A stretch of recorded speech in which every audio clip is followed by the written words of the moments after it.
Ha llegado el momento de escuchar la palabra de Dios. Un potente mensaje extraído de las Sagradas Escrituras. En la voz del pastor Carlos Hoyos. ¿Por cuál empiezo? ¿Por cuál comienza, Señor Jesús? Hay una persona que ha estado muy preocupada porque le han ¿Iniciamos puesto con de esa? diácono, ¿no? ¿Iniciamos con esa? Sí. Hay una hermana, ella es casada. Trasladaron al pastor. El pastor que llegó, pues yo voy a hacer la pregunta, pues como, ¿sí? El pastor que llegó, pues no se ha entendido muy bien con la junta. Pues varios hermanos de la junta le renunciaron, entonces el pastor tomó la decisión de cambiar junta local. Y ahí la han nombrado a ella. Ella siente mucho temor porque ser diácono, ella dice, es una responsabilidad demasiado grande. Ella dice que ya no se ve en ese cargo, pues eso la afecta a ella como, ¿sí? Emocionalmente. Pero ella quisiera saber cómo, si eso afecta su relación con Dios, al ella decir que no quiere seguir en ese cargo, que quiere seguir porque ella siempre ha participado en la alabanza. Bueno, ella no sabe ni qué hacer. Entonces ella manda a preguntar qué opinión tiene el pastor acerca de ello. Y que hay mucho problema también en la congregación, al parecer también eso la tiene ella también agobiada, a afrontar tanta responsabilidad. Exacto, sí, como tanta responsabilidad. Y ella dice que ella no se ve ahí, mejor dicho, que ella no se ve. Vamos por partes. Sí. Ningún pastor es dueño de los creyentes. Los creyentes son libres para tomar decisiones. Y en ese caso, aunque el pastor en su visión, en su generosidad, le da la oportunidad de servir en ese campo, ella tiene la potestad de decir sí o no.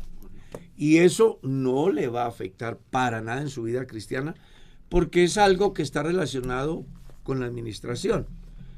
Y aquello de la administración, pues, si ella no siente hacerlo, no le va a afectar en nada en su vida cristiana. Así que ella puede decir que no, que le agradece mucho el gesto de generosidad del pastor, pero que ella no está en condiciones de ejercer dicho cargo. ¿Cierto? Sí. 2, porque esto también debería servir al pastor. Claro. El pastor debe de escoger bien las personas para una responsabilidad tan grande como es el diaconado. Debería de detenerse un poquito. Seguramente él lo ha hecho pensando en la bondad de la hermana, en su testimonio, en su vida cristiana. Pero uno como pastor sí debe de estar pensando con anterioridad qué persona es la que puede encajar en ese campo administrativo. Porque mire usted que ella dice, yo participo en el grupo de alabanza. O sea, ella tiene algo muy definido en el servicio a Dios. Exacto, sí. Pero en este campo del diaconado, no.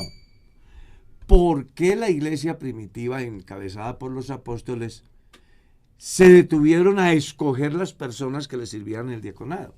No Exacto. Cualquiera servía para ello. Cuando uno mira la carta a Timoteo, encuentra que los requisitos para el diaconado es el equivalente a los requisitos para el pastor. O sea, no pueden ser personas, perdonen la palabra, común y corriente. Deben de tener ciertas habilidades. Requisitos. Claro, reunir unos requisitos, los cuales pues le haga posible a la persona ejercer sin ninguna dificultad y a la vez contribuir con el desarrollo de la iglesia. Pastor. Ahora, el campo de la dificultad que se tiene en la iglesia. También quiero hacer una reflexión. Las iglesias en cualquier parte de Colombia o del mundo deben de aprender a aceptar los ministerios del pastor, porque resulta que todos los pastores no tenemos el mismo ministerio. Y de hecho está así bien estipulado en el capítulo 4, el versículo 11 de la carta a los Efesios. Dios constituyó a unos apóstoles, a otros profetas, a otros evangelistas, a otros pastores y a otros maestros. Si usted observa, son 5 ministerios específicos a través de los cuales Dios busca formar a individuos para el servicio ministerial y para el crecimiento de la iglesia. Entonces es muy posible que al trasladarle el pastor que tenían, que de alguna manera ejercía un ministerio, yo qué sé, que hacía que la iglesia estuviera muy satisfecha, ahorita ha llegado otro pastor con otro ministerio, que posiblemente la iglesia no ha podido asimilar, pero no porque el pastor sea malo, no, sino porque su forma de administrar es diferente. Y Dios permite estos cambios, no para mal, sino para bien de la iglesia. Está en la iglesia saber asimilar ese ministerio. Y yo se lo digo por experiencia, porque conozco desde el campo administrativo cómo algunas iglesias desprecian un pastor maestro. Sí. Todo porque no sale a evangelizar todos los días, por ejemplo. Sí. O desprecian un pastor, porque no tiene la capacidad de enseñar.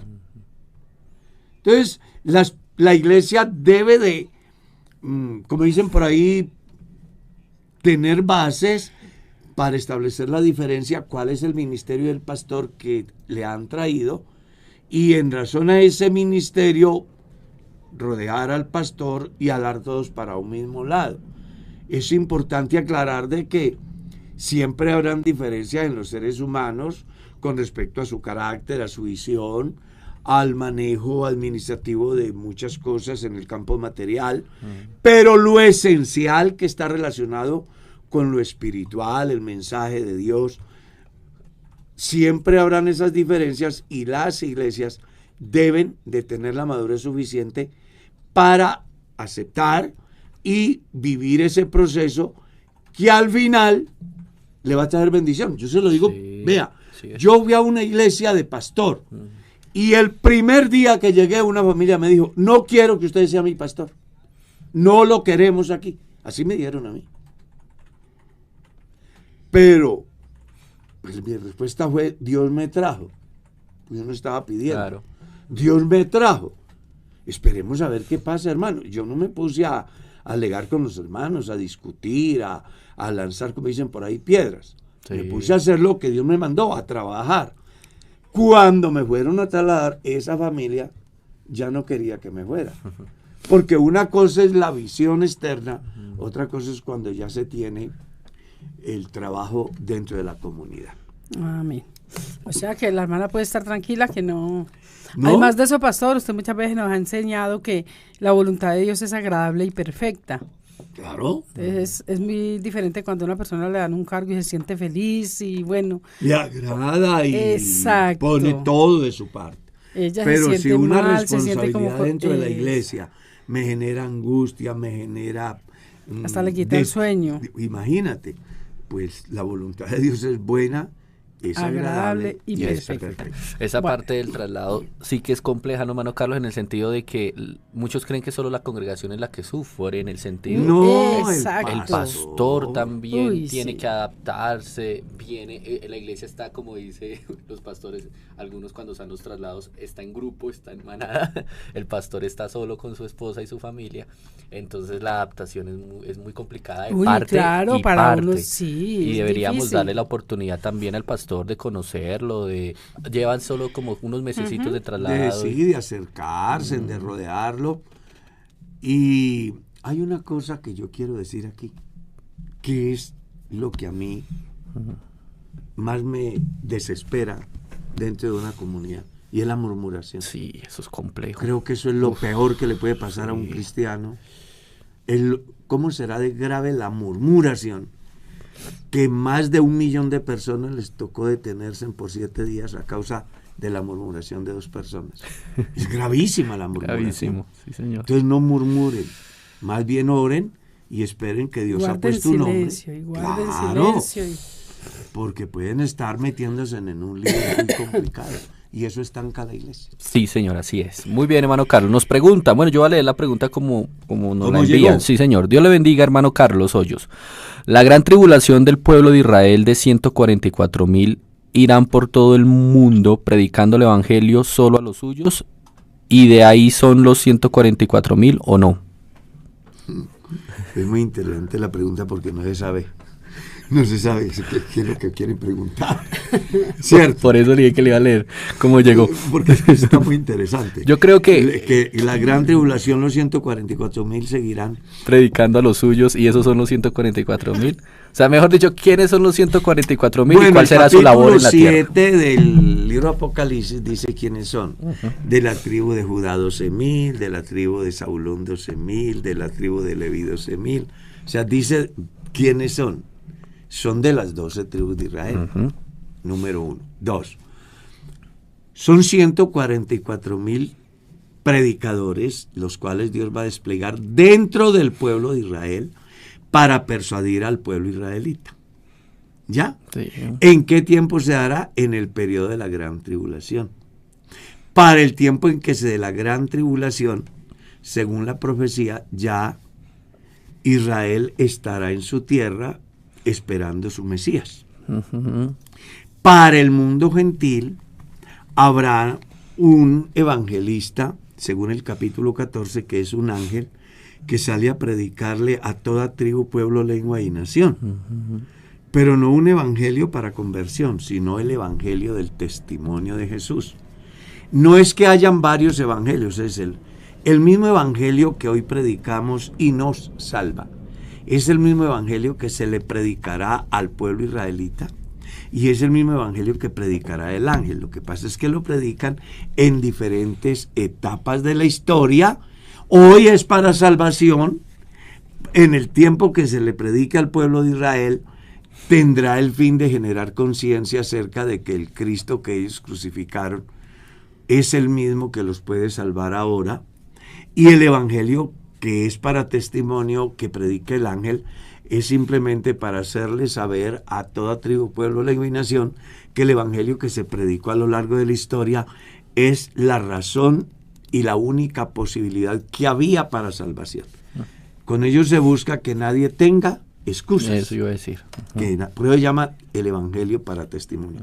No es que sean evangelios diferentes, el mismo evangelio en diferentes épocas, a través de diferentes personas.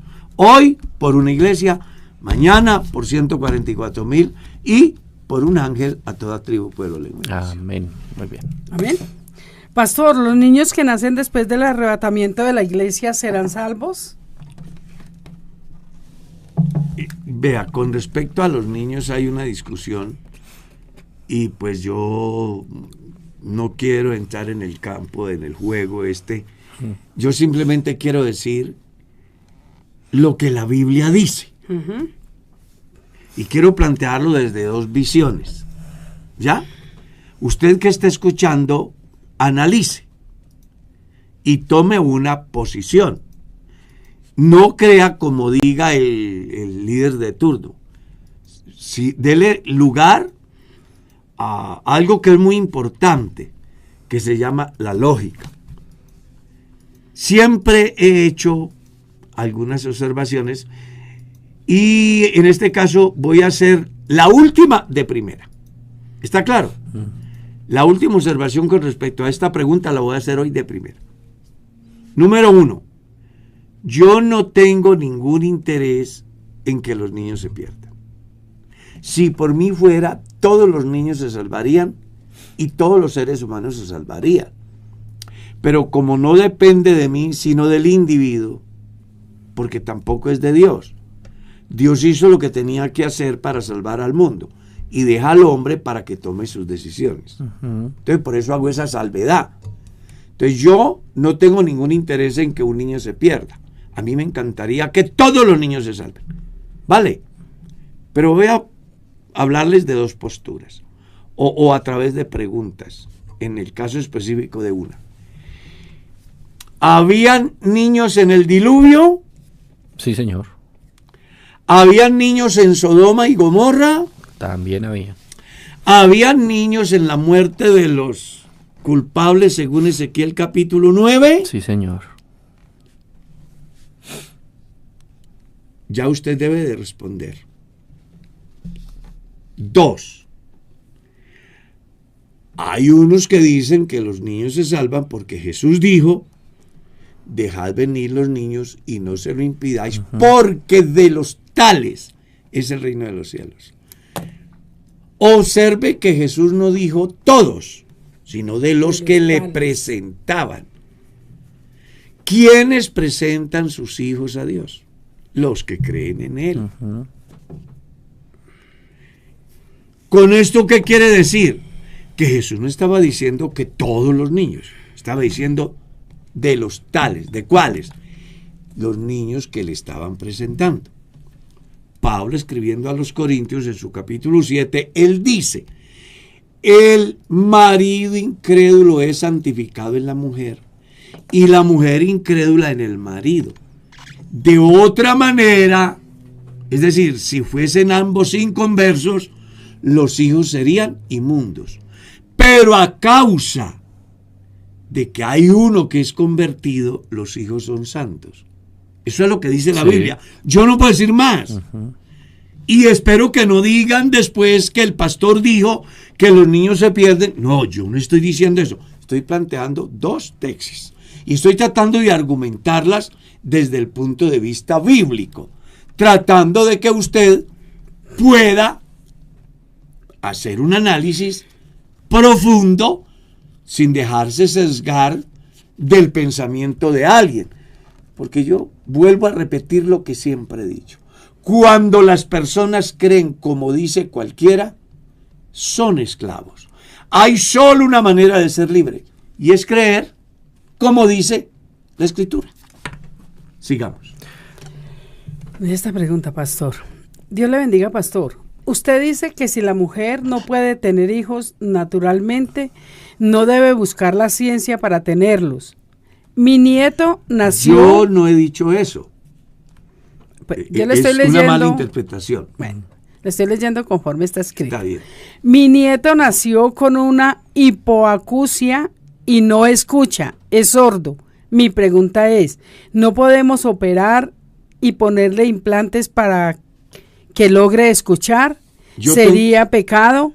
Ya que esta es la manera que la ciencia ha logrado que los niños escuchen.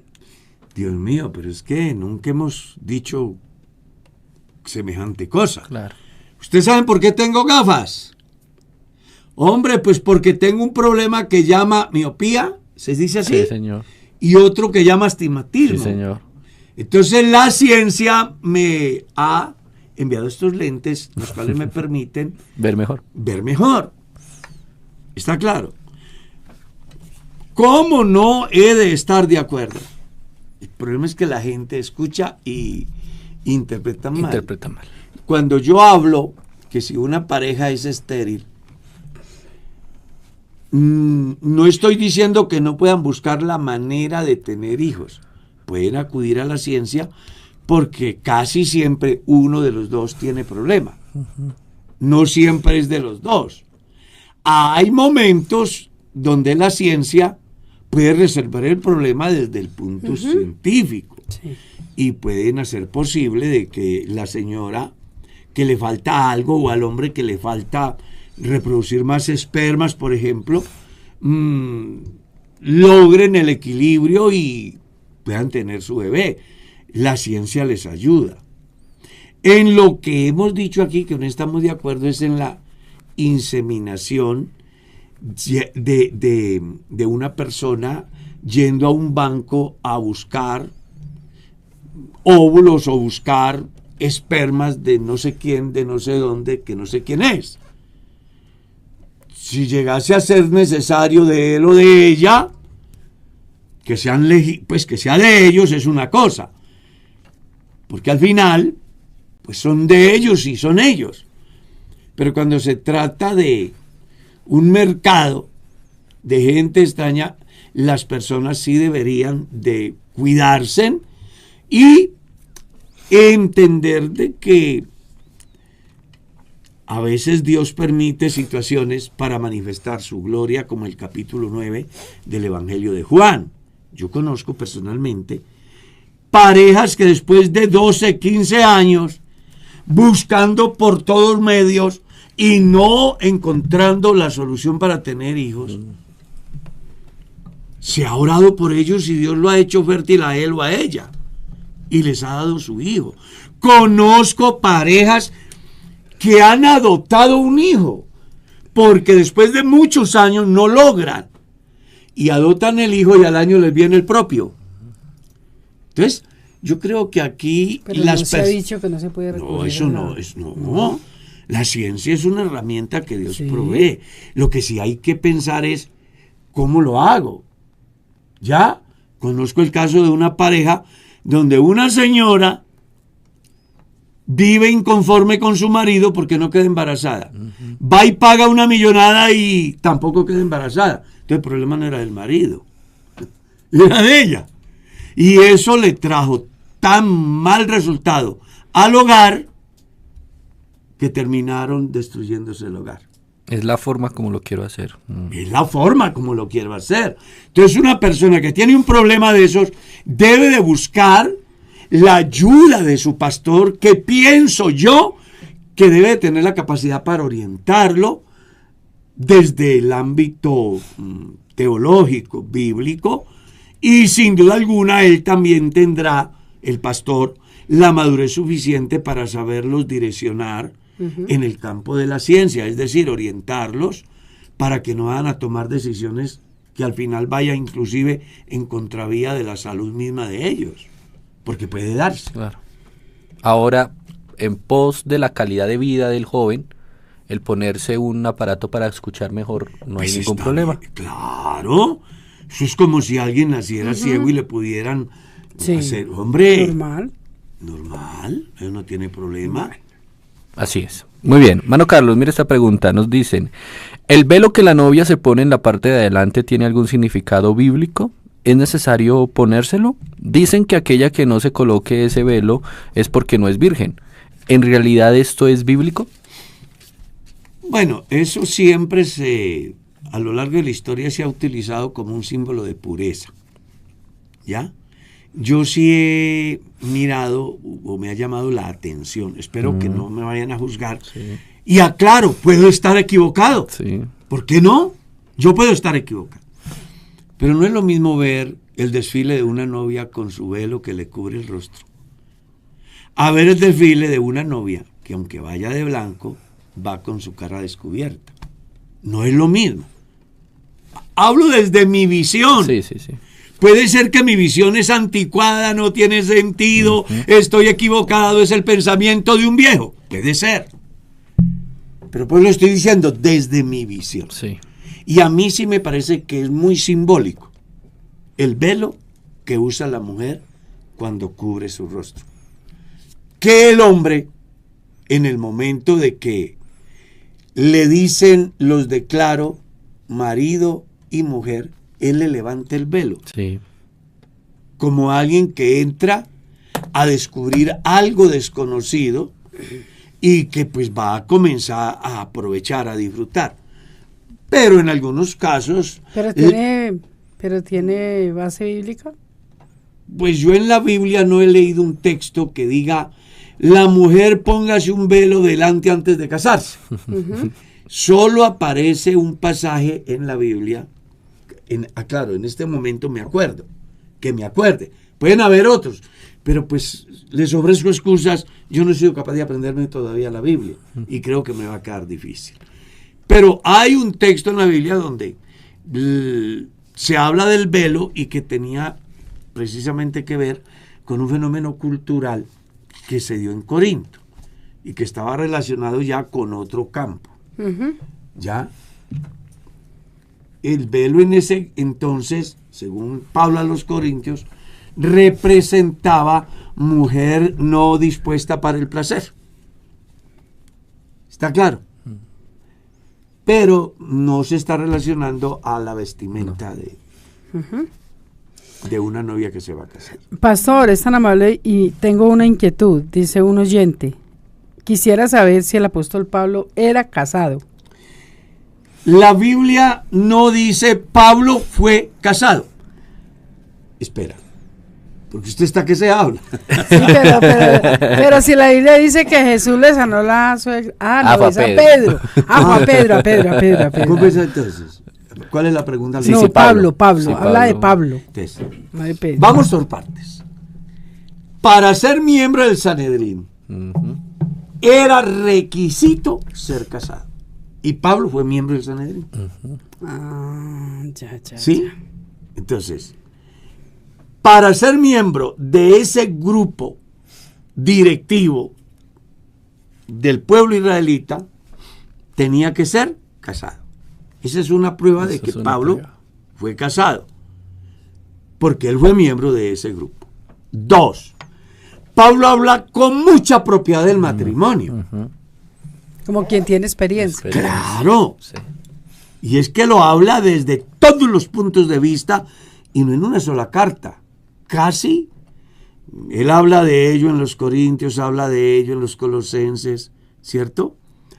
Habla de ello con mucha propiedad. Lo hace porque pues se supone que él tuvo dicha práctica o dicha experiencia. Pero no existe en la Biblia un versículo que diga Pablo fue casado o Pablo no fue casado. Creo que no aparece porque pues no era tan trascendental para el oficio de Pablo, pues él tiene un fin importante y es la de la predicación del evangelio como misionero, que es lo más importante en quienes somos llamados a este ministerio. Pero él, el mismo Pablo, dice que si alguien quiere ser un ministro de Dios, debe de ser irreprensible, marido de una sola mujer, sobrio, prudente, decoroso, que sepa gobernar su casa, sí, que tenga a sus hijos en sucesión, porque el que no sabe gobernar su propia casa, ¿cómo cuidará la iglesia de Dios? La iglesia de Dios. Eso me deja ver de que Pablo entendía precisamente que el pastor debía de ser casado. Ahora, algunos dicen que Pablo pues tenía el don de continencia, según lo que dice en el capítulo 7. Pero cuando llegamos al capítulo 9, Pablo ya no tiene el don de continencia, sino el don de resistencia. Entonces ya él está mirando a una hermana a la cual quiere hacer. Sí. Al parecer era viudo, era viudo. Claro, existe esa posibilidad de que haya sido viudo y que no le fue tan bien en el matrimonio. También. Que es lo que lo lleva a decir, hombre, sería mejor que no se metan en ese lío. Ya, pero a causa de las fornicaciones, cada uno tenga su propia mujer y cada una tenga su propia Y también mujer. dice, ¿acaso solo ellos tienen derecho? Ya por eso ahí ya es donde hablo de que Pablo cambia de parecer, Sí. porque una cosa es el momento de la decepción y otra cosa es el momento del sueño. Entonces, en el capítulo 7, Pablo está decepcionado, ha tenido una mala experiencia, Sí. es una conjetura que yo hago. Sí. Pero en el capítulo 9 el tipo dice, no, esa hermana reúne, es una excelente creyente, Sí. yo sí quisiera casarme porque pues me llena esa mujer. Más o menos es la interpretación que yo hago, que genera el cuestionamiento de los de Corinto y que también produce la reacción de Pablo diciendo, solo Bernabé y yo no tenemos derecho, porque también Bernabé estaba solo. Solo Bernabé y yo no tenemos derecho de tener una hermana por esposa. Y les explica, todos los apóstoles tienen. Los hermanos del Señor también. Y el Pedro, que es tan cascarrabias, que es tan intrépido, tan metido en todo, también tiene. Porque mire que él hace alusión a todos los apóstoles, a los hermanos del Señor y Cefas. Haciendo alusión de que Cefas era cosa seria. Y sin embargo se casó, pobrecita la señora de Pedro. Sigan. mire esta pregunta, hermano Carlos. Uno aquí, hombre, se pone a mirar esto y pero lo como bonito, que lo bonito es como la misma palabra nos da la respuesta a todas las cosas. Qué bonito. Dice acá, hermano Carlos, mire. Buenos días, hermano Carlos. Mi pregunta es la siguiente. Hay 2 hermanas en la iglesia peleando la pensión por discapacidad. Ellas, lógicamente, están incapacitadas por la supuesta enfermedad. Pero bajo cuerda trabajan de manera informal por días y cuando salen a las citas médicas salen de bastón pero viven de paseo en paseo y hasta en el campamento una de ellas brinca lazo y la pasa muy bien. No tengo nada en contra de ellas, pero mi pregunta es, si eso no está mal ante los ojos de Dios hacerse las enfermas para lograr una pensión. Muchas gracias, Dios lo bendiga. Pues creo que ahí hay varias cosas para analizar. La primera, una cosa es el juicio que yo hago de lo que pasa en la vida de ellas. Sí. La segunda es el veredicto que dé la Junta Médica. Y la tercera es la conciencia de ellas. Entonces, yo les diría que no hagamos juicios. Yo le diría a las presuntas cristianas que si están en plenitud de salud no pretendan engañar, porque ya eso sería malo. Y yo le dejaría toda la responsabilidad a la Junta Médica, que es la que va a definir, evaluar todo desde el punto de la ciencia. ¿Está claro? Porque afortunadamente la ciencia tiene sus herramientas necesarias para definir si de verdad están o no. ¿Ya? Puede ser, porque uno también tiene que darle pues la oportunidad a la persona que en este momento está siendo cuestionada. Sí. Sí. Puede ser que no tiene las capacidades para ejercer el cargo en la empresa donde ellas laboran y por eso están incapacitadas. Y puede ser que para otras cosas ellas puedan desarrollar. Es más, conozco casos donde la empresa, al darse cuenta que el empleado no puede desempeñar determinada actividad, lo pone en otro puesto. Sí. Entonces, aquí lo que hay que esperar es que se reúnan la Junta Médica, tomen una decisión, y la decisión de la Junta Médica, pienso yo, que es la que más peso tiene. Más allá de lo que yo diga o de la que las personas que están con el problema digan. Sí. A mí me hace saber todas las cosas que se dan en medio de la congregación, ¿cierto?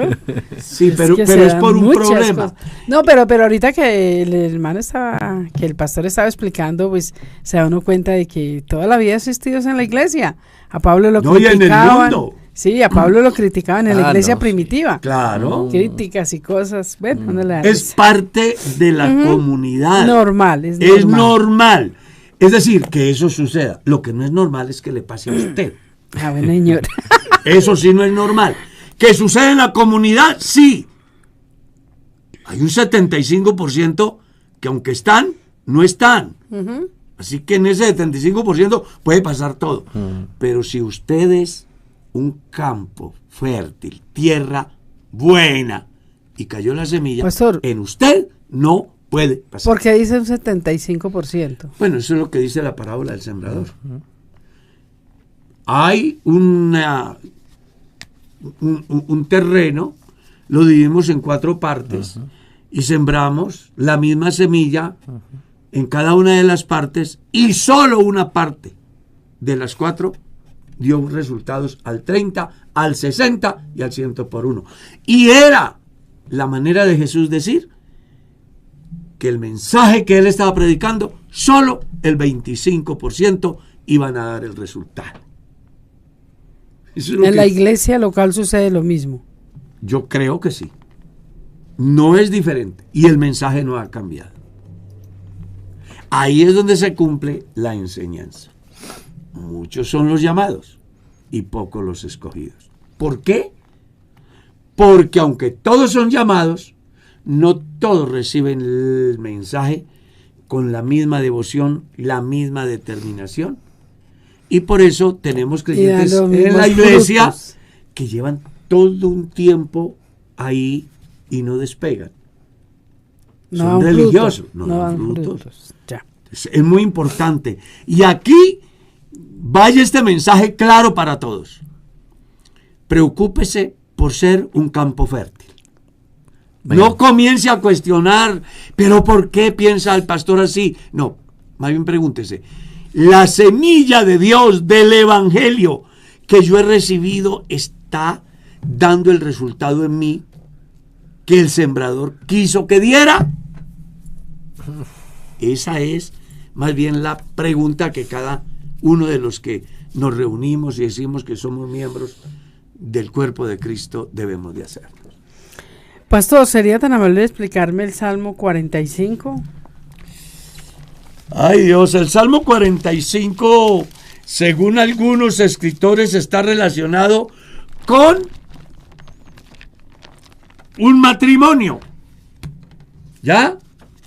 Donde se plantea, incluso uno de los textos que me encanta cuando hago una ceremonia matrimonial. Oye, hija, y olvida tu pueblo y la casa de tu padre, y en lugar de tus padres serán tus hijos, a los cuales harás príncipes sobre todo. Oye, ya me sabía ese pedacito de la Biblia. Tantos matrimonios que realizar. Entonces, no sé qué querrás saber. Dice, agradezco por favor si me puede explicar el Salmo 45. ¿A qué se refiere este salmo? Pues dice que es dice al músico principal sobre los lirios, más que el de los hijos de Coré, canción de amores.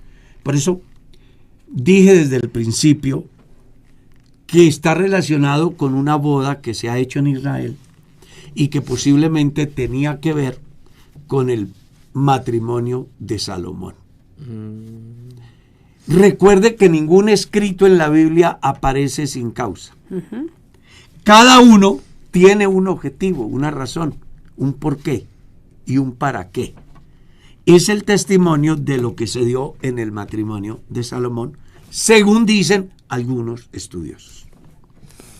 Amén. Que entre otras cosas, uno encuentra muy interesante el libro de Cantares, que está muy relacionado también con esta temática erótica, pero que además refleja el Salmo la responsabilidad de quienes toman la decisión de casarse. A él se le dice, dejará padre y madre, y a ella se le dice, olvida tu pueblo y la casa de tu padre. Amén. Mira esta pregunta, Mario Carlos, o esta inquietud que hay acá. Buenos días, pastor, yo no soy cristiano. Que Dios lo bendiga y pueda entender el evangelio. Amén. Y dice, y tengo una pregunta. Si yo puedo decidir dejar de hacer lo malo, ¿para qué necesito a un salvador? Mi historia hace 10 años era alcohólico y fumador, pero decidí dejarlo, así que hoy en día estoy libre de esos vicios. Y si asimismo puedo renunciar a otras cosas, negándome a mis gustos y placeres, no veo ahí la intervención de Dios. ¿En qué pues consiste la salvación si el hombre puede dejar de hacer lo malo por sí solo? Ya que solo es cuestión de tomar una decisión de no pecar más y ya. Eso es como el que se toma un purgante y no se toma el laxante. Algo así. Resulta que la Biblia dice, la gracia de Dios se ha manifestado para salvación ¿a quién? A todos los hombres. Pero les da una enseñanza. Renuncien a la impiedad y a los deseos mundanos. El hombre debe renunciar. ¿Está claro? A ver, el hombre puede, como él hizo, sí, dejar de fumar, dejar de beber. Pero a él le hace falta algo que no produce el Centro de Alcohólicos Anónimos, que es la salvación de su alma. Amén. Usted ha desintoxicado su cuerpo, pero no ha limpiado su alma. Y para eso solo es posible la obra de Jesús. Así es. Porque ahí viene a funcionar a perfección lo que fue dicho desde el Antiguo Testamento. Aunque el hombre amontone lejía y apilone jabón sobre su cabeza, la mancha de su pecado está ahí. Solo hay una manera de erradicar la mancha de ese pecado. ¿Cuál es? La obra de Cristo Jesús, que hace que el hombre, siendo pecador por naturaleza, resulte siendo declarado inocente por la obra de Jesús. Personas piadosas siempre hubo. Exacto. Lea el capítulo 10 del libro de los Hechos. Había en Cesarea de Filipo un hombre piadoso, temeroso de Dios, con toda su casa, que oraba a Dios siempre y daba limosnas al pueblo. Y un día hasta un ángel vino a hablar con él y le dijo, Cornelio, sabemos que tus oraciones y tus limosnas han subido delante de Dios para memoria. Pero le hacía falta algo. Un nuevo nacimiento. Porque lo que manifiesta el oyente ahí, como si el evangelio solamente fuera para quitar el vicio. Y se les olvida que cuando una persona consume cigarrillo, es adúltero, visible, es homicida, no es el pecado hecho, sino que cuando se ve el pecado en la práctica es porque ya el pecado se ha realizado en el corazón. Ajá. Entonces el problema está allá. Ajá. Ahora, las personas pueden por su propio medio renunciar a algunas cosas, pero ser esclavos de otras. Exacto. Por eso es que el nuevo nacimiento en Cristo es tan necesario. Él pudo dejar de consumir bebidas alcohólicas, pero ¿cuál será el léxico? ¿Cómo tratará a su familia? ¿Cómo serán sus responsabilidades en el campo económico, financiero? Íntimamente, ¿cómo está con Dios? ¿Cómo vive su conciencia? La conciencia. Sí. Exacto. ¿Qué maquina? ¿Qué piensa? ¿Cuáles son sus ambiciones? Es que recuerde que Jesús dijo, no contamina al hombre lo que entra, sino lo que sale. Y lo hace en el contexto del cuestionamiento de los fariseos, porque los discípulos comían sin lavarse las manos. Y Jesús les dice, eso es lo de menos. Ellos comen y luego va a la letrina y se acabó. El problema es lo que entra al corazón. Porque cuando llega al corazón y sale, entonces de ahí sale ¿qué? Los homicidios, los adulterios, la fornicación. Sí. Y esto no es por obras. Cuando usted ve un borracho, el problema no es que esté borracho. El problema es que antes de emborracharse, ya él se había emborrachado. Claro. Cuando él comete adulterio, no es que cometió adulterio, es que antes de cometer, visiblemente, ya él lo había cometido. Que eso es lo que Jesús dijo. Vio, codició, y entonces al final, ya adulteró. Cuando vemos la práctica del pecado de manera externa, es porque hace rato ya se realizó en el corazón. Entonces él está buscando la medicina después de, cuando hay que erradicarlo es en él. Y para eso solo hay dos formas. Una, la misericordia de Dios que está presto a erradicar de su vida el pecado. Y dos, la decisión suya para dejar de hacer lo que Dios dice que debe dejar de hacer. Amén. Amén. Pastor, cuando un hermano deja de participar de la Santa Cena, ¿puede tener participación en el servicio que se está celebrando? Creo que no. Creo que no. Si yo no puedo participar de la Santa Cena, pues no debería de participar de ninguna de las actividades de carácter administrativo dentro de la comunidad. Y le tengo una mala noticia: a quien le pase eso, tampoco se irá con el Señor. Exacto. Y si se muere, se va a perder. Porque es uno de los eventos más sagrados de la vida devocional del cristiano. Y que el no hacerlo es negarse a dos realidades. Una, reconocer que Cristo murió por su pecado. Y dos, desconocer que Él vuelve otra vez. Porque ese es el mensaje de Pablo a los Corintios. Todas las veces que comieres este pan y bebieres esta copa, la muerte del Señor anunciáis hasta que Él venga. El mensaje claro de la Santa Cena, de manera simbólica, es decir, Cristo murió en mi lugar y regresa otra vez por mí. Cuando yo me niego a hacerlo, estoy desconociendo la obra de Jesús a mi favor y además negando que Él vuelve otra vez. Y diferente a esa pregunta, alguien pregunta, ¿por qué no dejan a los niños participar de la Santa Cena si los niños son de Dios?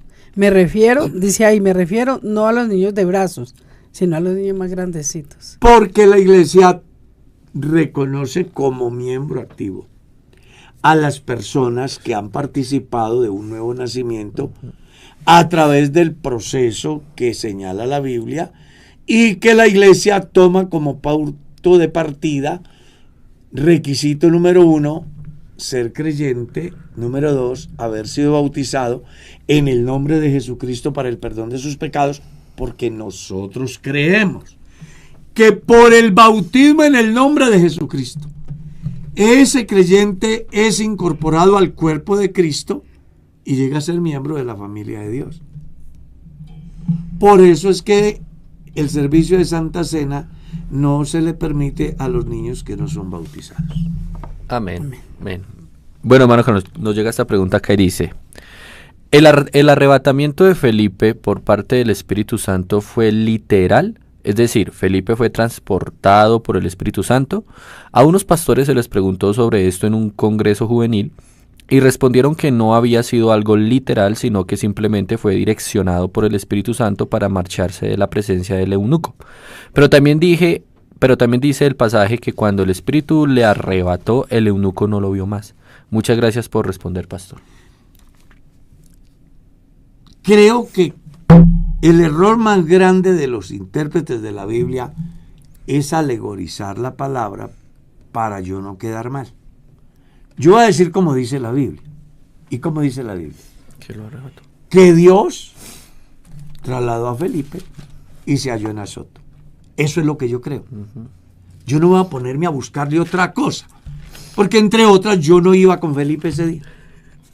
Yo creo lo que la Biblia dice. ¿Está claro? De ahí para allá no ponga a volar su imaginación, que ahí es donde caemos en errores que pueden inclusive producir la perdición de nuestra alma. Siempre he dicho, y vuelvo a decirlo, y hay un espacio aquí en este canal que se llama Un Encuentro con la Palabra, porque aquí la idea es que las personas creamos como dice la Escritura. Mal haría yo ponerme aquí a cuestionar lo que los pastores dijeron o a aplaudir lo que el creyente piensa. Yo solamente digo lo que la Biblia dice.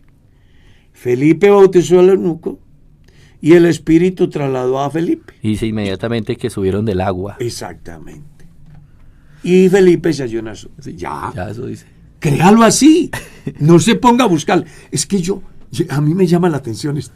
Una persona lee, por ejemplo, que el bautismo es en el nombre de Jesucristo para el perdón de los pecados y que quienes deben de practicarlo son las personas que se arrepienten. Y entonces dice, no, hagámoslo para los niños. O más bien esperemos a que el tío se muera y después me bautizo. Pero ¿por qué pensar así? Si la Biblia dice diferente. Entonces, aquí el llamado es a que creamos como está escrito. Es más, uno lee San Juan, capítulo 20 y el verso 21. Perdón, el capítulo 20 y leemos. Jesús hizo, además, muchas otras cosas. Dice el escritor, pienso yo que si se hubiesen escrito una por una, los libros no cabrían en el mundo. Pero mire lo que dice. Pero las que están escritas tienen un fin.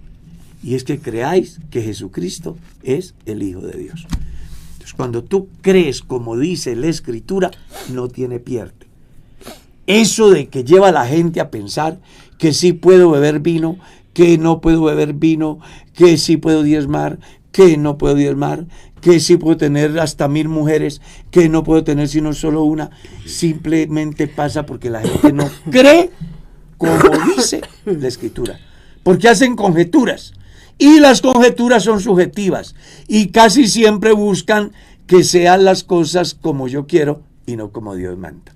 El llamado es a creer a Dios como dice la Escritura. ¿Cómo dice la Escritura?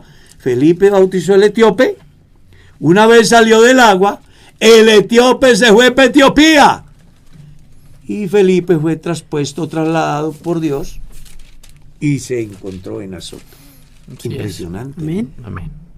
Pastor, es que hay unos hermanos que están confundidos porque, es decir, quieren escuchar su versión. Si cuando una persona muere hay que enterrarla o se puede cremar. El pastor nos dijo que no se podía cremar. Entonces ellos están confundidos. La Biblia no dice crémenlos. La Biblia no dice no los cremen. La Biblia habla simple y llanamente de que la muerte es una realidad. Y al final el ser humano va al polvo de la tierra hasta el día de la resurrección. Hay algunas corrientes, entre ellas las animistas, que creen en la reencarnación y son unos de los que más se oponen a ese pensamiento. Dentro del cristianismo, y de una manera muy particular, el mesianismo, hacen argumentación en contra de la cremación, diciendo de que a los muertos hay que sepultarlos y toman algunos pasajes bíblicos. Pero la realidad es que lo importante del ser humano no es la materia, sino la esencia. Y ya hemos leído en la Biblia que la carne y la sangre no heredarán el reino de Dios. Decir que no se puede es de alguna manera pensar que las personas que son devoradas, como los que murieron, los miles en el Titán, Sí. esos no fueron sepultados. No. Los que murieron incinerados en el juicio de Sodoma y Gomorra, los miles y miles que han muerto en incendios, ¿qué pasa con ellos? Entonces, viene a mi mente lo que pasó en el capítulo 15 de la carta a los Corintios y lo que Jesús responde con relación a los saduceos, ¿no? Necios, ignoráis las escrituras y el poder de Dios. La Biblia habla que las personas van a resucitar no con este cuerpo de carne, sino con un cuerpo ¿qué? Glorificado. Y da hasta una explicación muy interesante. Usted siembra un grano y no nace el grano, nace el cuerpo desnudo. Hablando de la planta. Así es la resurrección. Se siembra cuerpo animal, resucitará cuerpo espiritual. Entonces, les voy a contar una anécdota. Un día hay dos hermanas discutiendo porque su mamá ha muerto. Su mamá quería que la cremaran, pero el pastor había enseñado en la iglesia que la cremación no era buena ni debía de ser practicada por los cristianos. En esas me ven que voy a hacer una visita y me dicen: pastor, ayúdenos porque tenemos una discusión aquí y no sabemos qué hacer. Mi mamá pedía que la cremaran, pero el pastor dice que no. ¿Qué debemos de hacer? Una dice que hay que hacerle caso a la mamá, la otra que hay que hacerle caso al pastor. Entonces yo les dije algo así: cuando yo me muera, ya no me voy a dar cuenta de qué hacen con mi cuerpo. Lo importante que había de mí ya está. Si es el espíritu, con Dios. Y si es el alma, en el seno de Abraham. Sí es. El cuerpo vuelve a la tierra como fue. ¿Y ya? Vamos a suponer que creman una persona y lanzan las cenizas al río, al mar, al bosque, siembran un árbol, porque desafortunadamente hay cristianos también supersticiosos. O lo dejan en la casa como un ídolo. Pues yo creo realmente que en las cenizas, en la casa, en el río, en el agua o en un árbol, igual nada tienen que ver con la salvación del que vive ahí. Así que de mi visión, no tengo problema que Merceditas me creme, o que vaya por el camino y me devore un león, o que vaya en una gira misionera y me devore un tiburón, o que haya un incendio y me creme. Lo importante que había de mí ya está. Mi hálito de vida, que es de Dios en mí, ya está otra vez a quien lo dio, en Dios. Y lo importante que era la salvación de mi alma, ya es un hecho. Está esperando la resurrección. Amén. Amén. Son las 7 de la mañana, pastor. Demos una ñapa. Una ñapa. Ah, bueno, acá tengo una. Como dicen los novios, un adelanto. Bueno, pero vamos a ver si este adelanto lo alcanza a resolver en este tiempo. Dice: pastor, ¿pudiera explicarnos nuevamente sobre las pluralidades de la Biblia? Hagamos, vayamos, etcétera. Sé que lo ha explicado, pero quisiera estar más informado sobre el tema. Bueno, los plurales en la Biblia se dan en una coyuntura cultural. Recuerden que el Génesis fue escrito 2600 años después del Génesis. ¿Está claro? Sí.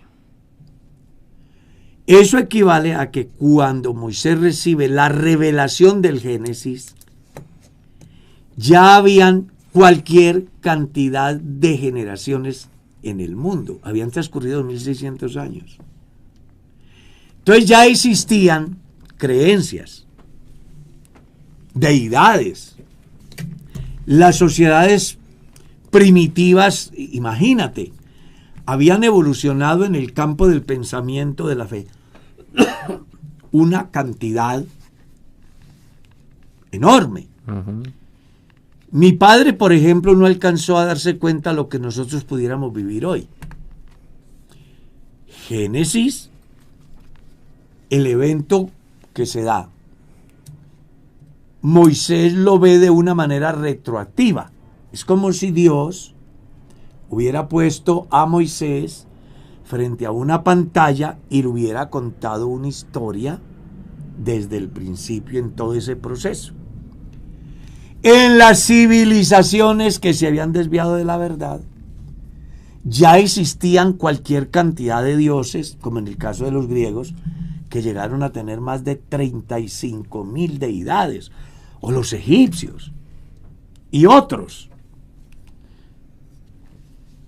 Entonces Moisés toma la visión en el contexto del tiempo que él vive y descubre cómo aquellos, para lograr un objetivo, requerían de cualquier cantidad de ayudantes a quienes llamaban dioses, y que en un momento dado piensan de que sin ellos no se pueden realizar las cosas. Por eso el verso 26 del capítulo 1 hace alusión al argumento de coyuntura del momento, y luego dice Moisés, Dios hizo. Aclaro, aquellos necesitaban muchos dioses para hacer algo. Moisés dice, Dios no necesita ayuda. Dios hizo al hombre. En ese orden de ideas que son los plurales. Los plurales. Y que estaban tomados de órdenes sacerdotales o de